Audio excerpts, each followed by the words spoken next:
A unidade no Espírito para o povo de Deus é fundamental, pois reflete quem somos e o que representamos.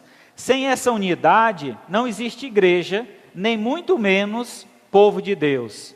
A unidade difere de união, sendo que união apenas aponta para uma ausência de guerra, mas unidade é característica de quem anda junto, quem tem o mesmo propósito de vida, visando o bem comum para todos. Paulo, inspirado por Deus, escreve aos crentes em Éfeso. Ele apresenta então o verdadeiro propósito da unidade no Espírito. Então vejamos que propósito é esse. Abra sua Bíblia em Efésios, capítulo 4, do 1 ao 6. Efésios 4, do 1 ao 6.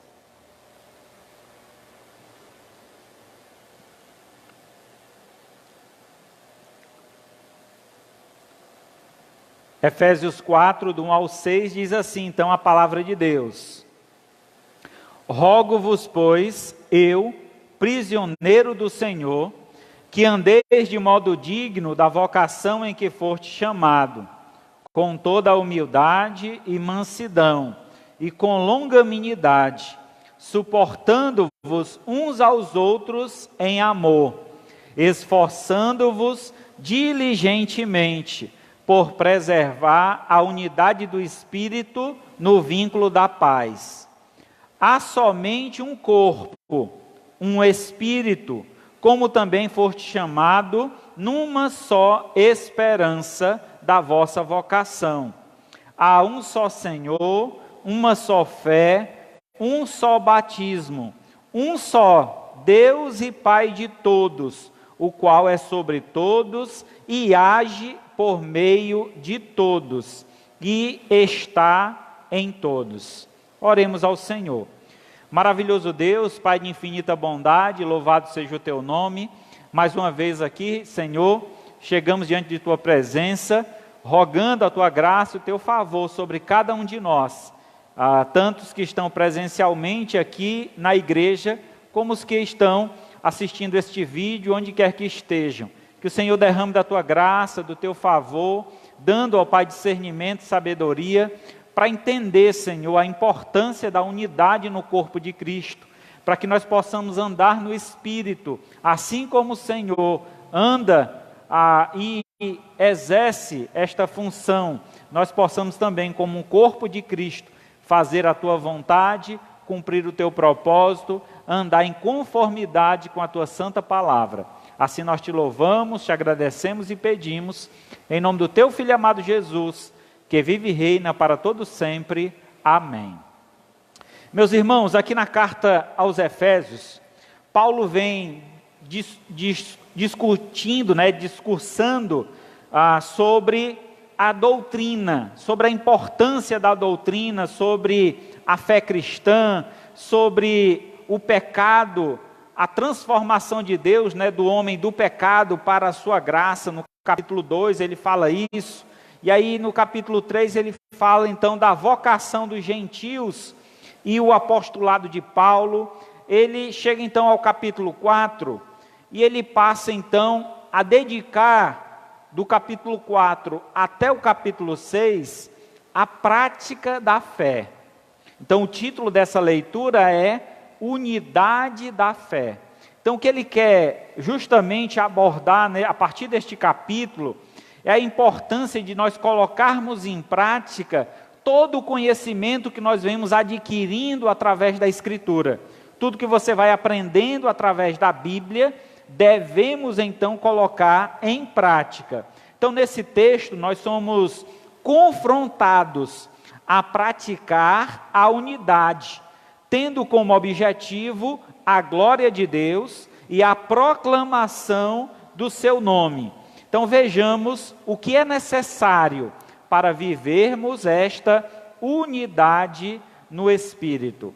Então, primeiramente, para vivermos uma unidade no Espírito, é necessário uma vocação. Vocação é uma palavra que vem do termo em latim, vocare, que significa convocar, chamar, escolher. Vocação é, portanto, um chamado de Deus a uma determinada pessoa. Nós temos falado durante esse mês, sobre chamado. Nós falamos sobre o chamado para a salvação, falamos sobre o chamado para servir, e agora vimos um chamado a andar no Espírito, um chamado a estar em unidade. Então é um chamado especial que Deus faz ao seu povo, aos seus filhos, a todos quanto compõem a igreja de Deus.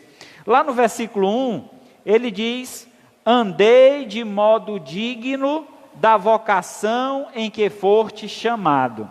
Paulo começa o versículo dizendo: rogo-vos, pois, eu, prisioneiro no Senhor. Este rogo é um pedido, mas não é um pedido qualquer, um pedido com muita intensidade, do profundo do coração de Paulo. Então este rogo, esse desejo, esse pedido que Paulo faz, primeiramente, era para que os irmãos andassem, não é para parar. Já chegou o suficiente, já está bom, não precisa mais trazer ninguém para a igreja, já está bom, já alcançamos o que a gente queria. Não, anda, vai adiante, une-se àqueles que estão com Cristo. Essa é o nosso chamado. Aí ele diz que nós devemos andar, mas não andar de uma forma qualquer, andar de forma digna. E que dignidade é essa que se espera do povo de Deus?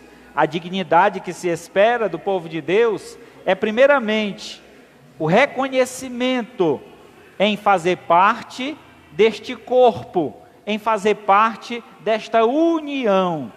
A gente falou isso no culto anterior, domingo passado, na condição do homem sem Deus. É uma condição de inimigo de Deus.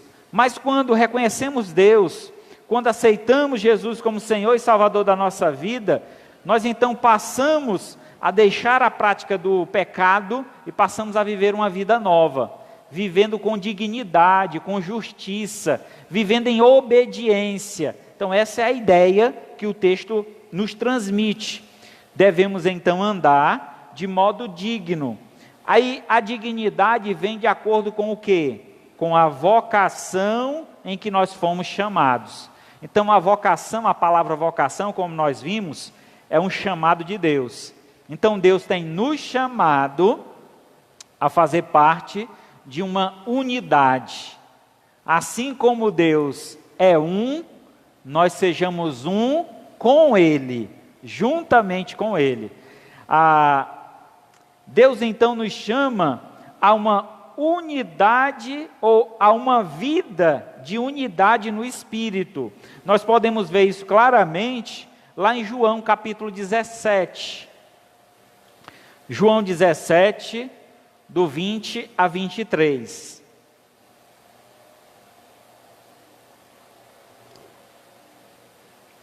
João 17, 20 a 23 diz assim: não rogo somente por estes, mas também por aqueles que vierem a crer em mim, por intermédio da sua palavra, a fim de que todos sejam um, como és tu, ó Pai, em mim e eu em ti, também sejam eles em nós, para que o mundo creia que tu me enviastes.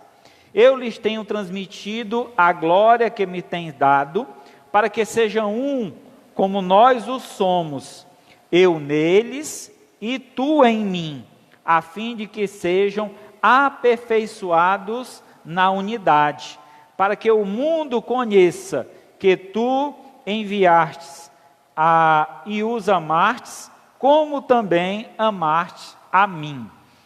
Jesus Cristo, nesse texto, é interessante.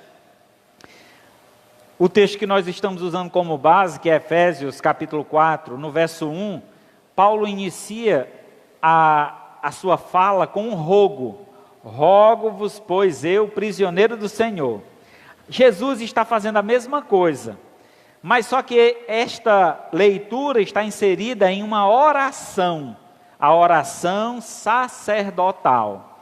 Jesus faz uma intercessão ao Pai em favor dos seus discípulos. E ele fala diretamente aos que estavam com ele e aqueles também que ainda haveriam de crer. Quer dizer, Jesus orou também por nós, por cada um de nós. Ele orou por aqueles que estavam com ele e por aqueles que ainda iriam crer. Chegando aqui ao verso 20, ele diz o seguinte: eu não rogo somente por estes. Quem são estes aqui? Os discípulos que estavam com ele, mas também por aqueles que vierem a crer em mim. Quem são estes que iriam vir a crer em Jesus? Somos nós. Então ele intercede, faz o mesmo rogo que Paulo faz. O rogo de Paulo estava sendo direcionado aos homens. Eu rogo a vocês, eu rogo à igreja. O rogo de Jesus Cristo está sendo direcionado ao Pai. Pai, eu não rogo somente por estes. Ele está fazendo um rogo. Eu estou te pedindo, Pai, incessantemente, do fundo do meu coração, não só por estes que estão comigo agora, mas por aqueles que ainda irão crer em mim, mesmo não tendo me visto. Assim somos nós. E ele diz então no verso, continuação do verso, ele diz: a fim de que sejam um, assim como és tu, ó Pai, em mim, e eu em ti, também sejam eles em nós. Então entendemos, irmãos, claramente, que há então um chamado, uma vocação, onde Deus está chamando pessoas para fazer parte de um corpo. Jesus está assumindo este corpo, sendo ele o cabeça, e nós os membros deste corpo, certo? Tendo então esse entendimento, ele diz que ele está ligado ao Pai. A gente viu na leitura que o dirigente fez esta noite, lá em João 15, falando sobre a videira e os ramos. Aquele que não está ligado em Deus, aquele que não está ligado em Cristo, será lançado fora, como um galho seco, será lançado e tocado fogo nele. Mas aquele que está ligado em Deus, ligado em Cristo, esse vai frutificar, esse vai dar muitos frutos. Assim, essa ligação chama-se unidade. Nós precisamos estar ligados em Cristo, fazendo parte deste corpo, e então seremos um com o Senhor, um só corpo, uma só nação, um só povo. Esse é o desejo do Senhor, esse é o chamado de Deus, para que a gente esteja ligado nele. Lá no verso 22, no finalzinho do texto, ele diz: para que sejam um, como nós o somos. Ele está se referindo ao Pai. Ele e o Pai é um. Eu neles e tu em mim, a fim de que sejam aperfeiçoados na unidade. Vamos entender aqui, irmãos. Jesus está rogando ao Pai que dê a graça, que nos conceda a oportunidade de nos ligarmos a tal ponto de nos tornarmos um com Deus, sermos igual a Deus. Lembra quando Jesus estava prestes a ser crucificado? Ele foi julgado porque se colocou como sendo um com o Pai. Eu e o Pai somos um. Essa expressão usada por Jesus traz a ideia de essência. Ele e o Pai têm a mesma essência. A ideia que Jesus quer transmitir nesse texto é esta mesma ideia de essência.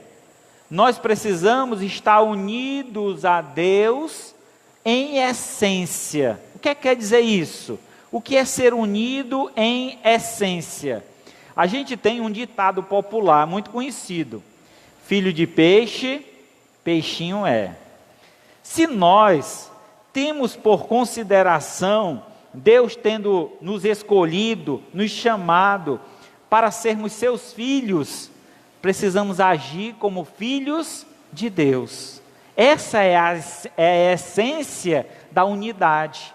Esse é o desejo do Senhor, que quando as pessoas olharem para nós, possam ver em nós a glória de Deus, possam ver em nós a essência do Senhor, a gente possa exalar o cheiro de Deus, as pessoas possam sentir a presença do Senhor viva em nosso coração.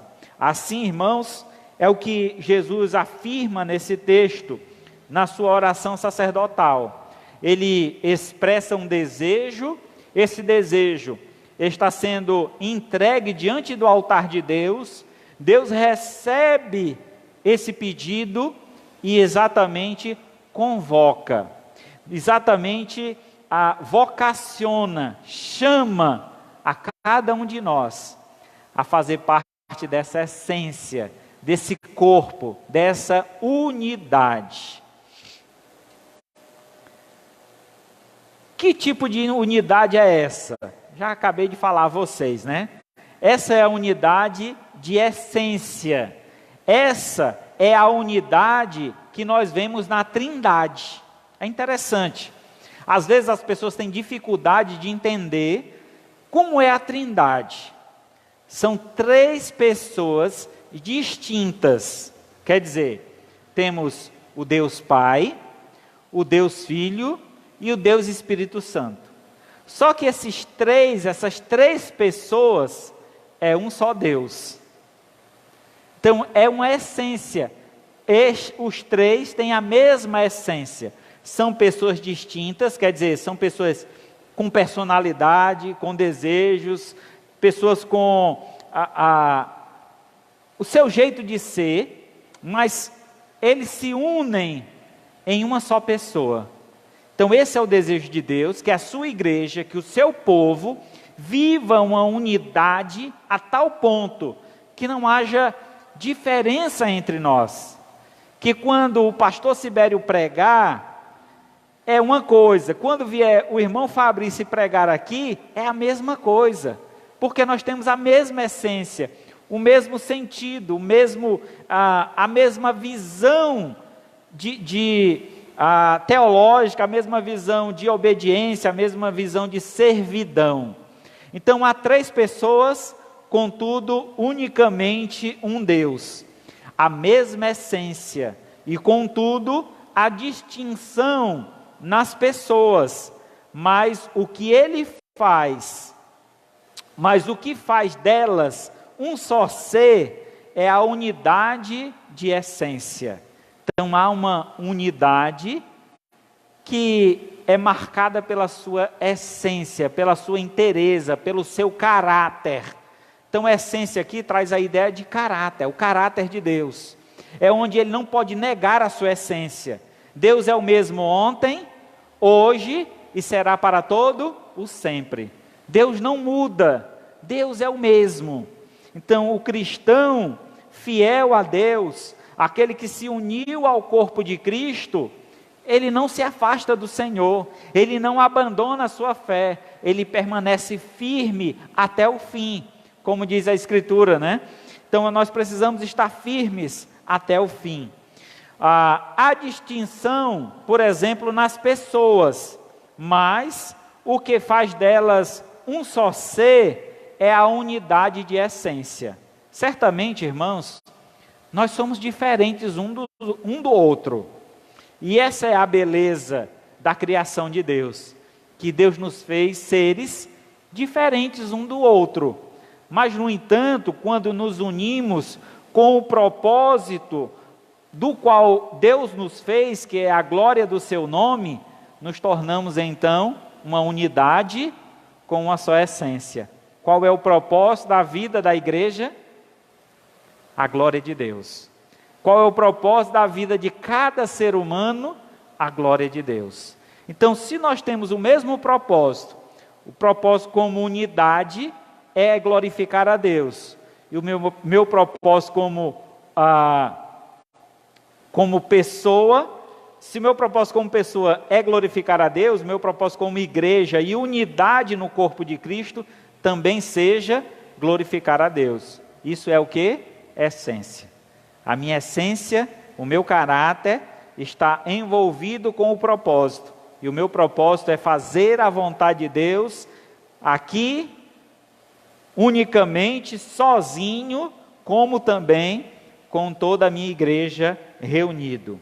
Assim somos chamados a fazer parte dessa essência, fazendo parte do corpo de Cristo, que é a igreja.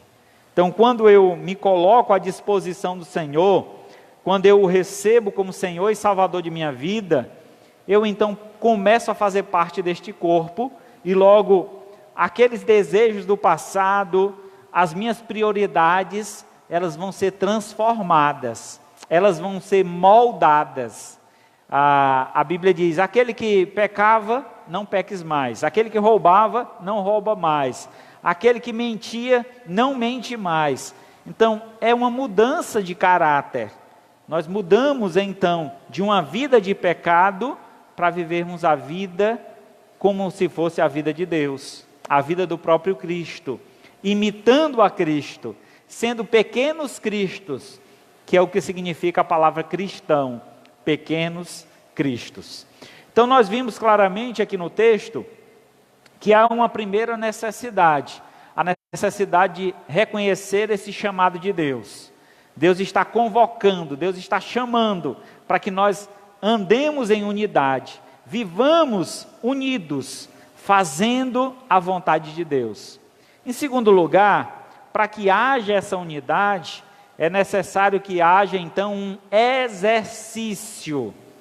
Não é fácil andarmos todos juntos. Talvez você já teve essa experiência, tempo de escola, aí quando coloca para marchar, vamos marchar, direita, esquerda. Aí tem gente que não sabe qual é a direita nem qual é a esquerda, aí sai todo atrapalhado, né? Então, a vida cotidiana, o nosso viver diário, não é fácil, precisa de um exercício, precisa então que a gente treine para aprender a andar juntos, entendeu? Então é necessário fazer esse treinamento para que a gente aprenda a andar juntos. Lá no verso 2 a 3 do capítulo 4 de Efésios, diz assim: com toda humildade e mansidão, com longanimidade, suportando-vos uns aos outros em amor, esforçando-vos diligentemente por preservar a unidade do Espírito no vínculo da paz. Então, o texto, aqui no verso 3, ele chama a nossa atenção com esta palavra, esforçando-vos. Todo exercício requer um esforço. Toda adaptação, até você acostumar-se, até haver uma memória muscular, há muitas repetições. Para quem faz academia, para quem está treinando, sabe o que eu estou dizendo. Então, para você poder executar uma função, para você poder fazer algo, é necessário que você repita isso várias e várias vezes. Por exemplo, como andar de bicicleta. Acredito que para você aprender a andar de bicicleta, você caiu muitas vezes. Ou será que fui só eu? A gente cai várias vezes, machuca as canelas, raspa o pé na corrente, sai sujo de graxa. É todo um exercício, todo um empenho, todo um esforço, até você conseguir dar 1, 2, 3 pedaladas, perder o medo e vai embora. Você já conseguiu. Treinou, caiu até você se aprumar. Há um exercício, há um esforço. Lembro quando o Davi era bem menor, né, criança, ele tinha muita dificuldade de aprender a andar na motinha, por exemplo. Ele veio andar de bicicleta, aprendeu a andar de bicicleta agora com 11 anos. Mas ele bem pequeno, eu botava na motinha e empurrava ele, ou então ficava puxando com a cordinha. O problema é que ele não queria pedalar. Ele queria que eu puxasse ele e saísse andando para todo canto. Eu disse, não, meu filho, não é assim não. Pedala, você tem as pernas grossas, tem força, bota força aí nesses pedais. E aí ele não conseguia, não sei o porquê, mas ele não tinha força ou não queria botar força. Com isso, ele não aprendeu a andar de bicicleta. Quando a gente colocava ele numa bicicleta, ele não sabia para onde ia, não sabia pedalar, não tinha o treinamento para isso. E aí, quando foi agora, nas férias, ele ganhou uma bicicleta de presente. Ô, benção. Aí agora, Davi, tem um espaço enorme aqui em cima, nós vamos aprender a andar de bicicleta. Você tem as férias aí para aprender a andar de bicicleta. E aí foi esforço, dedicação, queda, muita coisa para então ele conseguir. Então o esforço foi todo dele. A gente deu um empurrãozinho, a gente deu as dicas, como é que ele deveria fazer, mas ele teve que se esforçar para aprender. Se eu continuar segurando atrás da bicicleta até hoje, será que ele tinha aprendido a andar de bicicleta? Não. Na fé cristã, irmãos, às vezes a gente tem que levar esse empurrãozinho, né? Ah, pastor, eu já estou tanto tempo na igreja, mas eu nunca cantei na frente, eu nunca dirigi um culto, eu nunca preguei. Irmão, só depende de você. A igreja aqui sempre está de portas abertas, à disposição para os irmãos aprenderem e desenvolverem seus dons e talentos. Nós vamos falar disso no próximo domingo, mas já adiantando aqui. Se esforça, te empenha. Mas o mesmo esforço, irmãos, nós devemos também dedicar para ter unidade. Olha que unidade não é uma coisa natural, requer esforço. Porque se fosse natural era muito bom. Chegava aqui, pronto, está todo mundo unido, está todo mundo junto, não tem problema. Não, mesmo estando juntos, os problemas surgem e a gente tem que ter discernimento, esforço, para que então a gente possa unir esse povo para andar em unidade, para andar de forma que agrada ao Senhor. Então, no texto diz que nós devemos nos esforçar, mas esforçar de que forma? Diligentemente, com dedicação, diária. O esforço é contínuo. Não é uma vezinha só na semana, não. É todos os dias. Irmãos, como é interessante o viver da igreja. A igreja primitiva, né, a primeira igreja cristã, é relatado no livro de Atos, que eles estavam sempre juntos. Tinham tudo em comum. Partiam o pão de casa em casa. Eles se esforçavam, irmão, para ter essa comunhão. O que hoje está faltando muito na igreja do Senhor é esse esforço para nós estarmos juntos. As pessoas não valorizam, não perseveram, não se esforçam para dar o seu melhor, para ver o irmão bem, para ajudar, para que o irmão que não está andando bem ainda na bicicleta, né, a bicicleta espiritual, possa se encaixar e andar da forma correta. Então é necessário que haja empenho, dedicação, diligência. E aí então essa diligência, esse esforço, essa dedicação, ele faz o quê? O que é que ele produz em nós? Aí o texto diz, diligentemente por preservar a unidade do Espírito. Então o esforço faz com que a gente preserve esta unidade que a gente precisa ter. O esforço, a dedicação, o exercício da unidade nos faz então preservar isto que é tão importante para a igreja, que é a unidade do corpo de Cristo. E essa unidade, ela é comparada no texto ao vínculo da paz. Quando nós nos esforçamos para ter unidade, nós vamos ter paz com todos. Então, vai nos ligar um ao outro, ao ponto de nós sabermos lidar até com as diferenças, porque somos diferentes. E aí essa unidade vai nos ajudar a lidar uns com os outros. A exemplo de Cristo, nós vimos muito bem Cristo lidando com as diferenças. E como era que Jesus lidava com as diferenças? Por exemplo, Jesus, certa vez, ele ia passando e um homem correu e subiu numa árvore. Esse homem se chamava Zaqueu, era um publicano, cobrador de impostos. Jesus disse: olha, desce Zaqueu que eu vou para a tua casa. E aí foi juntamente com Zaqueu para a sua casa, tomar uma refeição com ele, e lá pregou o evangelho. Zaqueu se converteu. Mas haviam críticas lá fora. Se esse aí fosse mestre, sabia muito bem quem era esse, publicano, pecador, como é que ele entra na casa de um pecador? E o que é que Jesus Cristo estava demonstrando ali, irmão? No capítulo 2 aí do texto diz: com toda humildade. Ele estava sendo humilde para com aquele publicano. Em segundo lugar, ele diz: quando os homens o criticam por estar fazendo aquilo, ele poderia muito bem repreender aqueles homens, mas antes ele disse: hoje houve salvação nesta casa, porque um pecador se arrependeu.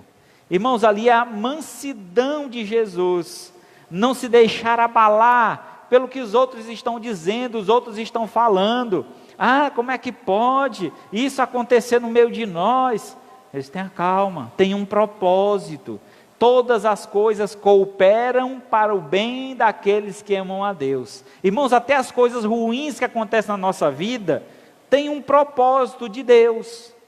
Deus quer nos aperfeiçoar, Deus quer nos treinar, Deus quer nos capacitar. E como é que Ele vai capacitar você a ser manso? É te dando luta, é te dando aflição, dificuldade, e você vai ter que treinar essa mansidão.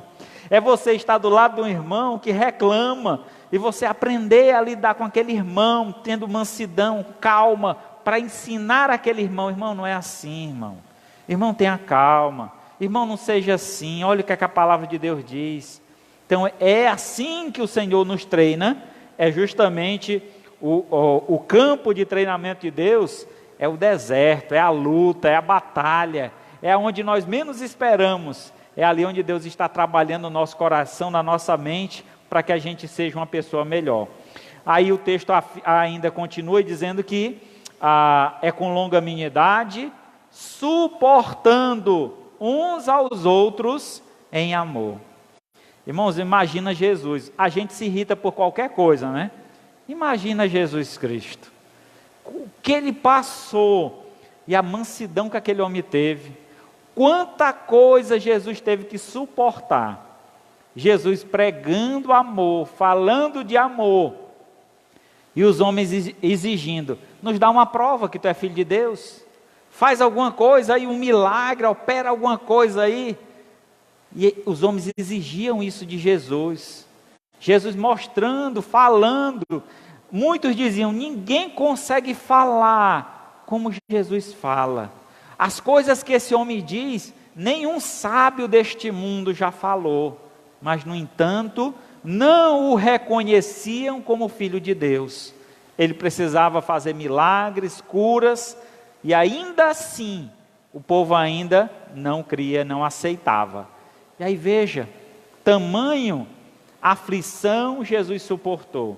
Sem contar, se a gente for contar aqui, né, o peso daquela cruz, as blasfêmias que ele ouviu enquanto carregava aquela cruz até chegar em cima do monte, o que ele precisou passar, como por exemplo, para ser crucificado, ele teve que ser despido, colocado numa cruz acima de um monte onde toda a cidade contemplava a sua nudez, a sua vergonha, e ele se fez aquilo por nós. Ele aceitou tudo aquilo por nós. Como? Suportando em amor. A palavra suportar, a gente tem uma ideia muitas vezes pejorativa dela, né? No sentido: rapaz, eu não estou suportando fulano, eu não estou mais aguentando fulano. A palavra suportar aqui nesse texto traz a ideia de dar o suporte. É alguma coisa que você vai colocar na parede, você coloca lá aquele suporte, onde você vai botar algo em cima. Então a ideia do texto é: você que é forte, você que é espiritual, você que está mais tempo na fé, para que haja unidade na igreja, dê o suporte. Suporte o irmão, dê a força que ele precisa para caminhar juntos. Irmãos, às vezes eu não sei quantos de vocês já alguma vez subiram uma serra. Lá pertinho de Fortaleza tem uma serra lá chamada Serra de Maranguape. É uma serra muito íngreme. Quando se entra no mar em Fortaleza, ali na beira-mar, diz que o último ponto de terra que consegue se enxergar é a Serra do Maranguape. Então você vai entrando no mar, o mar vai subindo, e aí o ponto de terra mais alto que você consegue enxergar no fundo do mar, o mais longe do mar, é a Serra de Maranguape. E é muito íngreme, e eu tive a oportunidade de subir, acho que 3 vezes essa serra. E eu lembro que a primeira vez que eu subi, eu ia na frente do grupo, andando. E aí o pessoal dizia, eita, esse aí não aguenta nem chegar na metade. Inexperiente, a primeira vez, ia com toda empolgação, andando rápido. E aí quem tinha mais experiência dizia, olha, é com calma, um passo de cada vez, vai contemplando a paisagem, quando é possível, olha o horizonte. Então não vai nessa pressa toda não, a serra é longa, vai demorar muito. Mas eu, muito apressado, quando chegou próximo da metade, já estava esgotado, não aguentava mais subir. Então assim é a caminhada cristã, cada um tem o seu tempo, e a gente tem que entender isso. Irmão, eu não posso cobrar de um novo convertido como eu cobro de alguém que está há 10 anos na igreja. Então tem um critério. Eu não posso cobrar de uma criança que ela seja comportada como um adulto, se comporte como um adulto. Tem o seu tempo, tem o seu critério. Mas o ensino deve ser passado desde a infância, para que ele vá aprendendo os passos de como andar na fé, de como viver em obediência ao Senhor. E aí ele vai galgando este espaço. Nossa unidade não é algo natural, que exercemos com facilidade, mas requer esforço e dedicação na busca de alcançar uma conformação com o nosso Senhor, praticando com esmero o dom de amar. Então nós precisamos praticar. Veja como é que a igreja praticava. Atos 2, 42 ao 47. Atos 2, 42 ao 47 diz assim: E perseveravam na doutrina dos apóstolos, na comunhão e no partir do pão e nas orações. Em cada alma havia temor, e muitos prodígios e sinais eram feitos por intermédio dos apóstolos. Todos os que creram estavam juntos, tinham tudo em comum, vendiam suas propriedades e bens, distribuindo o produto entre todos, à medida que alguém tinha necessidade. Diariamente perseveravam unânimes no templo, partiam o pão de casa em casa e tomavam suas refeições com alegria e singeleza de coração, louvando a Deus e contando com a simpatia de todo o povo. Enquanto isso, acrescentava-lhes o Senhor dia a dia os que iam sendo salvos.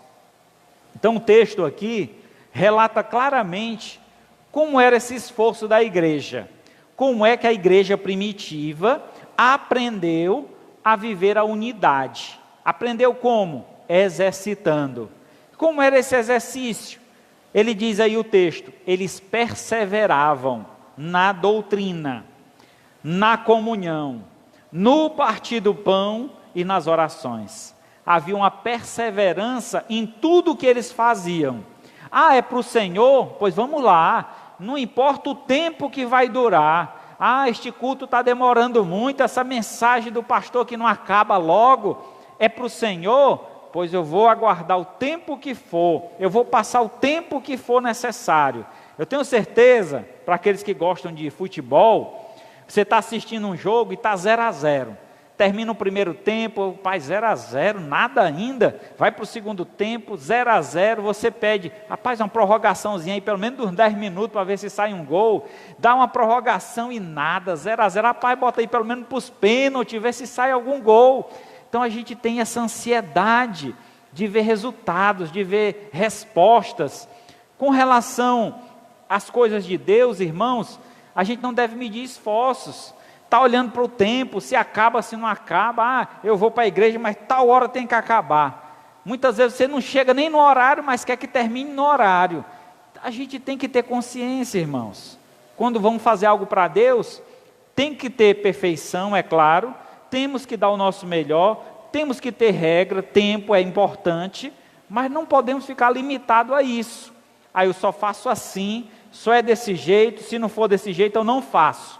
Então, a gente tem que se esforçar mais. Os irmãos perseveravam. Nesse tempo não tinha os templos como nós temos hoje. Reuniam de casa em casa. Imagina, a reunião deles, quando é que acontecia? Diz lá no texto, no verso 2. É no 2? Não, perdão. 44. Todos os que creram estavam juntos e tinham tudo em comum. Então havia uma comunhão com tudo que eles tinham. Não era só o tempo, não era só a vivência deles, mas também as necessidades eram compartilhadas e assim um supria a necessidade do outro. Verso 46. Diariamente perseveravam unânimes no templo, partiam o pão de casa em casa e tomavam suas refeições com alegria e singeleza de coração. O templo aqui que ele se refere era os templos judaicos, né? As sinagogas. Então eles se reuniam nas sinagogas. Primeiramente não havia um templo reservado para a igreja porque foi um ato sobrenatural de Deus. Quando Pedro prega lá em Atos capítulo 2 e 3.000 pessoas se convertem, não tinha templo para botar 3.000 pessoas, tinha que dividir. Essas pessoas eram de várias regiões, então de várias cidades, e eles voltaram para as suas cidades natal, e aí cada um lá se reunia em grupos, nas casas, reuniam-se, quando havia sinagoga, se reuniam nas sinagogas, e ali eles tinham tempo especial de oração, de comunhão, de compartilhar. Então, isso acontecia em que tempo? Aí no verso 46, diariamente. Diariamente quer dizer o quê? Uma vez por semana, é? Desculpa. Todos os dias. Todos os dias. Se o pastor marcar uma reunião aqui amanhã, segunda-feira, eu tenho certeza que algum irmão vai dizer: para que segunda-feira? Outra reunião? Nós já fizemos culto ontem, já vai ter outra? A gente acha muito. A gente acha que não tem necessidade. Irmãos, quanto mais próximo de Deus nós estivermos, quanto mais nós nos reunimos, mais unidos nós ficamos na presença do Senhor, honrando e glorificando esse Deus que merece toda a honra e toda a glória. Então eles diariamente perseveravam, estavam sempre juntos e se esforçavam para estar juntos. Eu moro longe. Se esforça. É interessante que quem mora longe é quem chega mais cedo. Você já prestaram atenção nisso? Eu já morei, irmãos, em 3 casas pastorais. 3 casas pastorais ficavam no terreno da igreja, né? A penúltima que eu morei era em cima da igreja, o 3º andar. E eu um dia estava lá de boa, sentado no sofá, olhando para a janela, contemplando a glória de Deus, e eu ainda vi um solzão alto, sabe? E aí quando eu escutei uma música cantando. Disse: que música é essa? Aí me levantei e fui até a janela, que eu olhei, irmão, os carros dos irmãos já tinham chegado, os irmãos já tinham começado o culto, e eu achava que ainda não era horário, porque eu estava sem relógio, olhando para o tempo. Eu estava no Rio Grande do Sul. No Rio Grande do Sul tem uma época que o sol vai até 8 horas da noite. 8 horas da noite tem um sol ainda. E eu acostumado aqui no Ceará, 5:30 da tarde, o sol já está baixando, 6 horas já está escuro. E eu esperando escurecer para eu poder me preparar para descer, né? Era 7 horas o culto. E aí já era 7:15, os irmãos já tinham começado o culto. E eu lá contemplando o céu, esperando as nuvens vinham escurecer o tempo e nada disso, né? Então, é necessário que a gente se empenhe, persevere, esteja unido, fazendo a vontade de Deus, não esteja displicente, a gente se esforce mais para dar o nosso melhor para o Senhor, e esse exercício vai então fortalecer a nossa unidade. Quanto mais eu me esforço para estar na presença do Senhor, quanto mais eu me esforço para chegar cedo na igreja, para ver o que é que está faltando, precisando, ajudar no que for necessário, eu estou sendo útil para Deus, eu estou fazendo parte do corpo de Cristo, eu estou sendo um com o Senhor. E finalizando, em terceiro lugar, o que precisa para a nossa unidade é alicerce. O alicerce da unidade. Eu botei do chamado aí, me perdoa, mas é o alicerce da unidade. Vejamos lá, verso 4 a 6. Efésios 4, do 4 a 6. Há somente um corpo, um só Espírito, como também foste chamado, numa só esperança da vossa vocação. Há um só Senhor, uma só fé, um só batismo, um só Deus e Pai de todos, o qual é sobre todos, e age por meio de todos, e está em todos. Para que haja, irmãos, uma unidade perfeita, é necessário que haja um alicerce dessa unidade. E o alicerce da nossa unidade é a doutrina. Não é possível existir unidade na igreja se não houver uma doutrina como base dessa unidade. Imagina se cada um está esperando Jesus Cristo vir num momento diferente, porque existe pelo menos 3 ou 4 visões sobre a volta de Cristo. A gente tem ensinado isso aqui na igreja, tem pregado sobre isso aqui várias vezes. Então existe uma visão pré-tribulacionista. Essa visão afirma que Jesus vai vir buscar a sua igreja antes da tribulação. Há uma visão pós-tribulacionista. Isso quer dizer que a igreja vai passar pela tribulação e Jesus vai vir buscar essa igreja depois da tribulação. Há a visão amilenista, que não há tribulação. A gente já está vivendo o milênio. E no final do milênio é que Jesus vai vir e vai instituir o seu reino eterno. E aí existem várias visões, várias interpretações bíblicas. Nós então tomamos uma posição. A igreja, ou as igrejas batistas regulares, elas têm um corpo doutrinário. E no nosso corpo doutrinário, nós somos pré-tribulacionistas. Nós cremos que Jesus vai vir buscar a sua igreja antes da tribulação. Pastor, e o que é que tem a ver isso com o nosso dia a dia, com a nossa prática? Tem muito, irmão, muito a ver. Porque quando nós cremos diferente, nós praticamos diferente.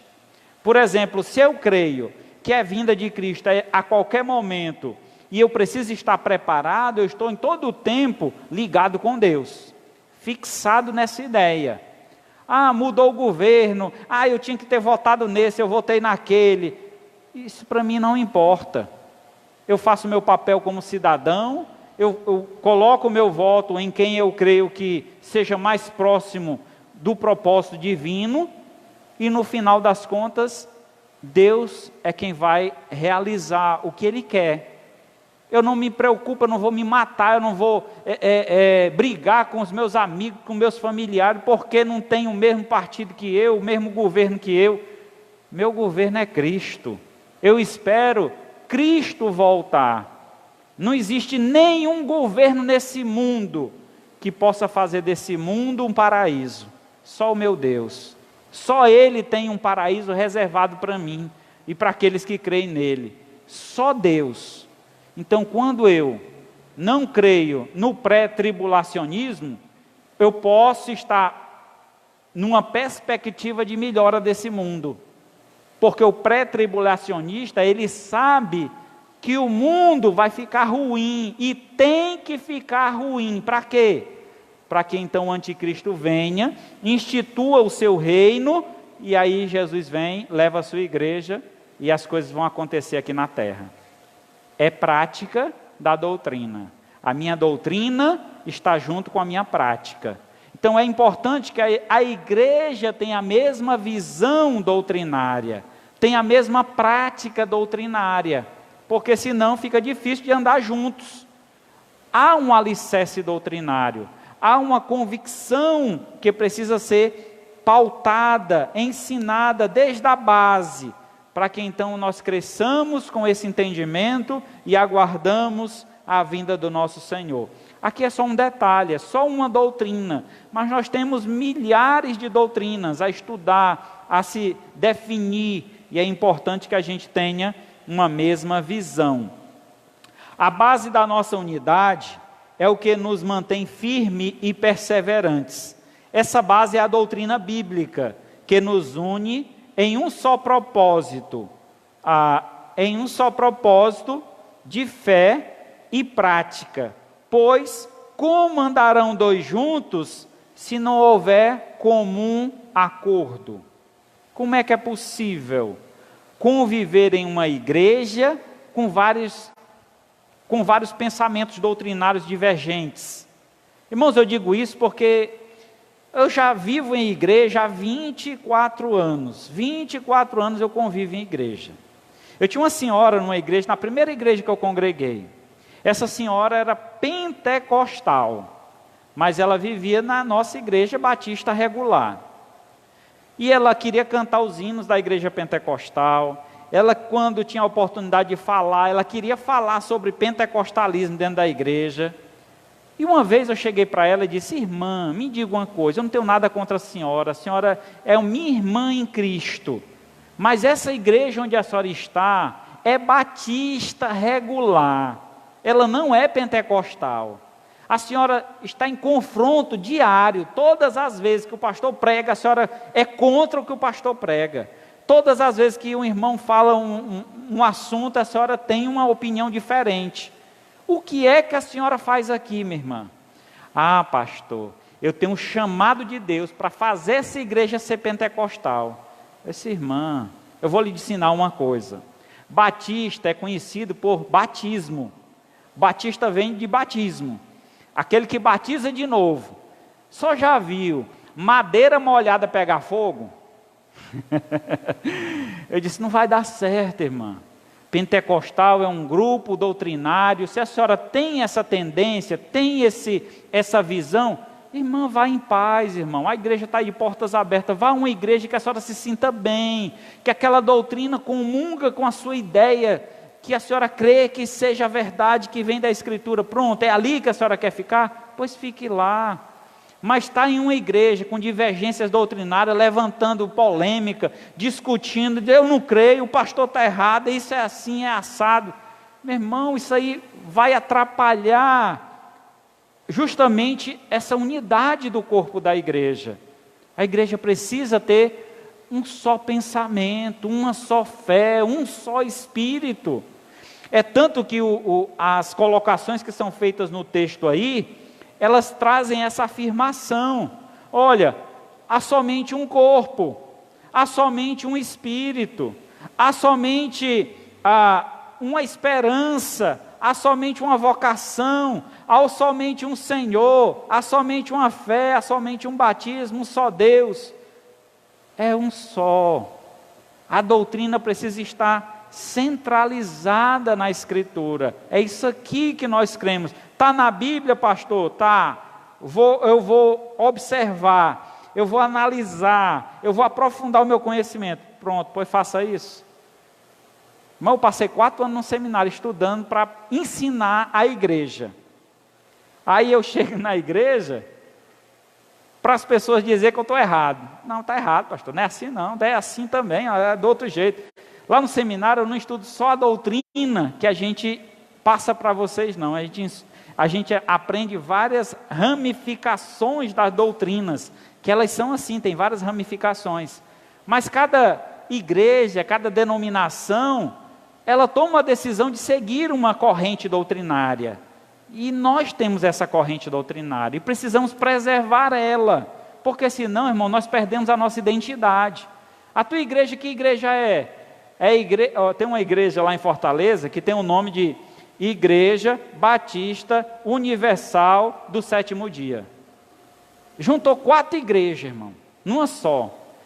Imagina a doutrina dessa igreja. Imagina como é que é a doutrina dessa igreja. 4 denominações diferentes numa só. É uma salada mista. A confusão na cabeça das pessoas deve ser grande. Então nós precisamos ter um caminho, uma doutrina, uma base, um alicerce, e através dela crescer em fé e unidade. A base da nossa unidade é o que nos mantém firmes e perseverantes.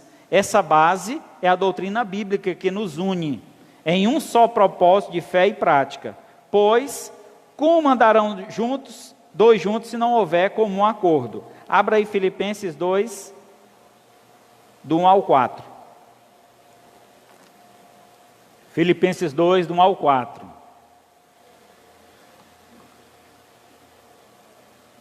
Se há, pois, alguma exortação em Cristo, alguma consolação de amor, alguma comunhão do Espírito, se há entranhados afetos de misericórdia, completai a minha alegria, de modo que pensais a mesma coisa, tenhais o mesmo amor, sejais unidos de alma, tendo o mesmo sentimento.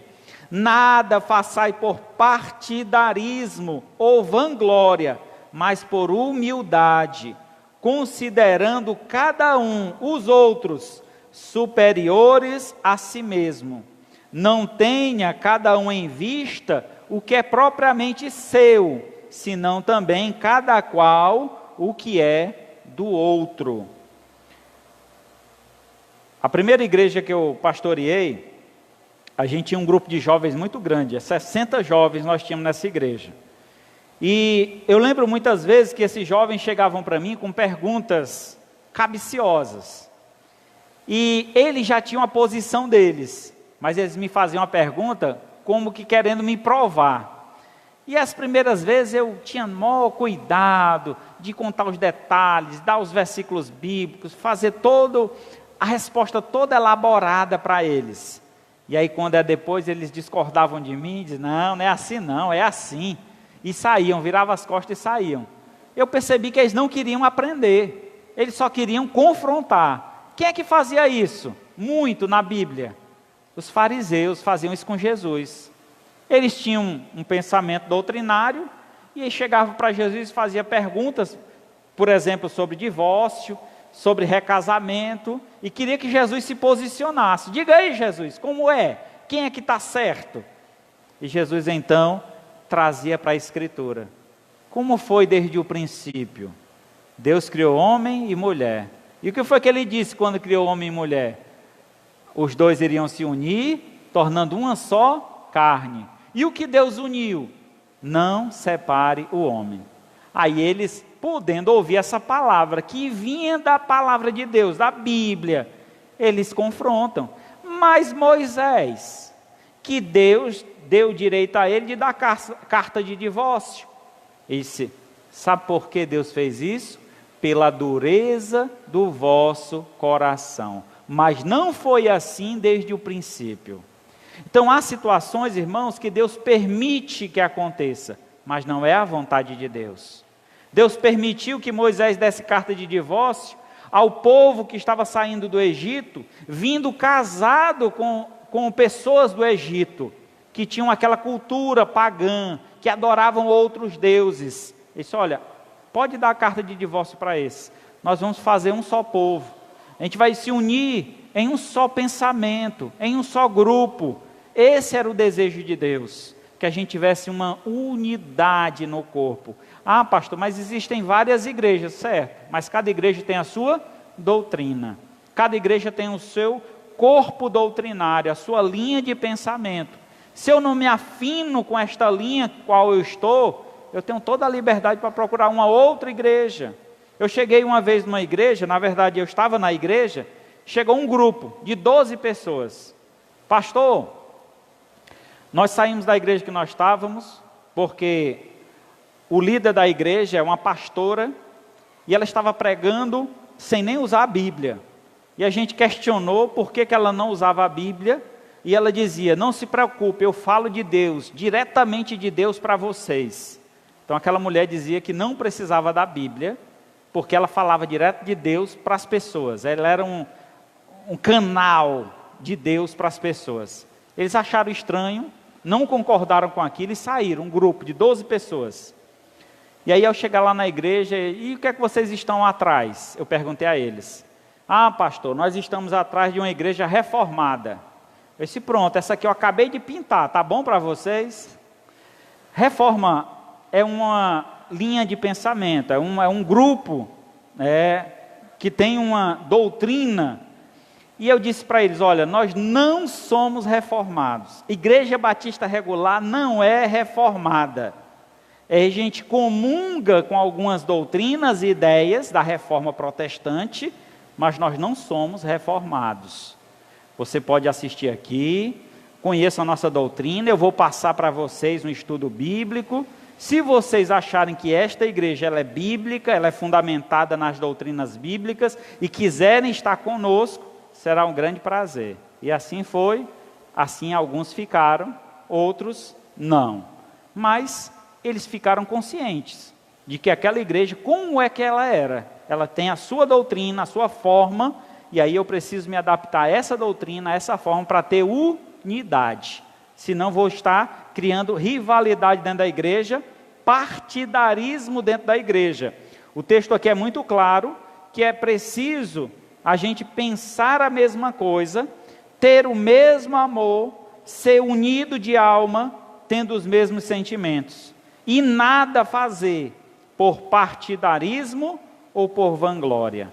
Não devemos, irmãos, ceder a determinadas pessoas que vêm bebendo de outras fontes e tentam imprimir na sua igreja que o certo é esse, porque ele está bebendo em outras fontes. Então tome cuidado, eu estou alertando isso, não é de hoje.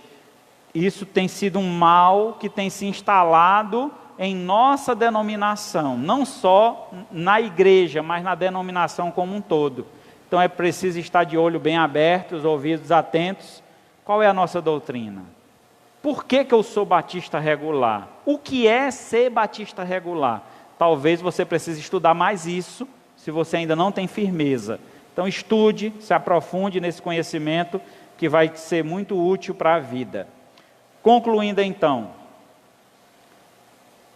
manter a unidade do Espírito é reconhecer o chamado de Deus, ser um só corpo em Cristo Jesus, praticando e exercendo a sã doutrina com amor, sempre alicerçados na verdade, tendo plena consciência de que Cristo será reconhecido e glorificado em nosso viver e por fim há de nos recompensar, concedendo-nos o privilégio maravilhoso da eternidade ao seu lado.